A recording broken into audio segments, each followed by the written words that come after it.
Celeste is a high-octane platformer where the goal is to simply climb up a mountain. But how fast can it be done? Well, why look at speedrun.com when I'm going to show you how to do it right now? As you can see, I've never played this before. I already skipped the prologue because there's no time to waste, so let's just get right into it with the Forsaken City. Now, you're going to see a lot of strawberries around, but collecting them will only slow us down, so we'll be ignoring pretty much all of them, a consequence that we will have to pay for later. Now, I debated turning on the speedrun clock, but decided that no, you'll have to wait until the end to see the final time. And with one final jump, we emerge at the base of Celeste Mountain and complete the first chapter. Which brings us to the old site, where we meet our other self for the first time. She's just like us, only a little bit more goth. And she's also not happy with us, so now we have to escape her in this maze of rooms while she hunts us down. She summoned 3 and eventually 5 of herself to help, but she wasn't able to catch me. And other than this room where I died like 8 times before finally escaping, this posed no challenge. We were finally able to escape, where we found that this was all nothing but a dream. Right? And with that done, it was time for Chapter 3, the Celestial Resort. Full of weird sentient glob monsters, and run by the enigmatic owner, Mr. Oshiro, who forced us to help him clean up his hotel, before blocking our path with more of these glob monsters, and then trying to sell us the deluxe suite. Unfortunately for him, our other self did not like this, and destroyed the roof, forcing him to hunt us down. You can jump on his head to stun him, but all we really have to do is outrun him, and eventually we'll reach the bridge, and with it, the end of Chapter 3, which leads us into the Golden Ridge. And if this old lady was able to make it up here, it shouldn't be a shock that we could as well.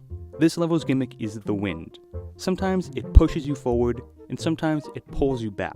As you can see, it's strong enough to allow you to jump up with no stamina left. Also, it throws snowballs at us, which have to be filled with rocks considering they kill us on impact. But with only a little trouble, we reached the gondola and exited to the next stage.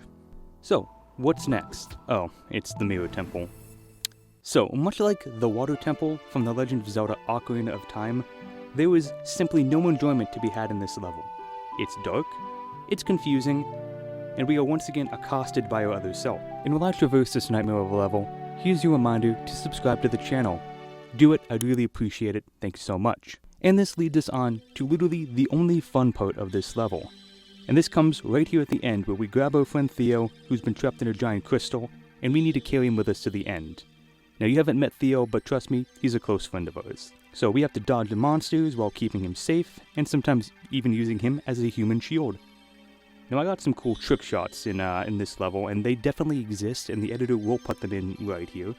And then we used him to kill the eye, allowing us to escape and to move on to an infinitely better level, Reflections. We have a decent time so far, but the 2 hardest levels still remain. This level is going to feature a lot of flying, thanks to these cool feathers, and these weird sentient blocks that move when I hit them. Now, after some parkour action around these spikes, we come to the main focus of the level. Yet another meeting with our other self, who, as per usual, is not happy with us, and immediately decides to attack us. Try as she might though, we are simply too stubborn to leave her be. No matter how many times she tries to kill us with her orbs, or the plasma railgun, we continue to chase her deeper and deeper into the mountains, dodging her attacks, dying to her attacks, sometimes many times, and never letting her out of our sight until, finally, we reach the end and claim victory over her. And our reward is a level up. No, what actually happened is that we absorbed her back into ourselves, and we can now do 2 dashes rather than 1. And with that, we were essentially able to fly out of the depths, and we can now begin the final part of our journey, with Chapter 7, The Summit. Now, this will be the hardest chapter yet, so we're going to need to pull out all the tricks in the book to beat this one. Luckily, we now have 2 jumps, and that is literally the only trick in the book that we'll need. Now we can also grab these cool dark orbs and have our other self propel us upwards. And we very quickly reach 500 meters. Now, I don't know what that means because I'm American, but that seems pretty high. And this level should look a little familiar, perhaps like the Forsaken City, the start of our journey. Befitting its place as the mimic of the first level, this stage wasn't very hard, and we soon rose to 1,000 meters. Now, I took the wrong route, which led me to this strawberry, and out of protest, I simply refused to grab it and returned to the main path. And after flying through a bunch of these space blocks, which is actually what they are called, I believe, we finally found our other self, and she launched us up to 1,500 meters. Same as we saw at the resort, we have these sludge monsters again. Though more difficult than before, which is made worse by my impatience, this level didn't pose much of a challenge, and it's off to the next level, where we have wind and snowballs yet again. Not as difficult as the guided platforms though. Those were a little bit more annoying, but we got past them, emerging at an astonishing, I think, 2,500 meters. We entered the zone that I hate.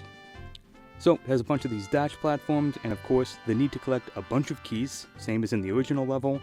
Thankfully, we blasted away past this and emerged at 3,000 meters, the final section of our climb. Now we have checkpoints that will respawn at when we die, rather than full screens. Now over here is the Crystal Heart, which I can't get since I didn't do any of the optional parts of this level. So, ignoring that, we return to the climb. With each checkpoint, we get closer to the summit, and before I knew it, we were at the 10th checkpoint.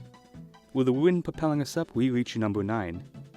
And after a few spiky deaths, we reached the 8th. We used a cloud to launch us up to the 7th, and then emerged at the 6th. We flew up to the 5th, sprung to the 4th. Well, I died, but after that, we hit the checkpoint. Ignoring these binoculars since I'm not a coward, I reached the 3rd checkpoint, and after a couple mishaps, the 2nd. Finally, I emerged at the final checkpoint and hopped up to the summit, completing the level and finishing my climb of Celeste Mountain. With that done, we met the boys back at the cabin and baked a delicious strawberry pie with all the berries that we gathered during our climb. And as punishment for not gathering any, everyone was disappointed in our pie. And with that, the challenge is over, and we completed the game in 1 hour and 33 minutes, with 237 deaths, and having only collected 6 strawberries. And that's Celeste. Luckily, there isn't an insanely difficult level yet to be played. Oh, thank you very much for watching. I hope you enjoyed, and have a great rest of your day. Bye.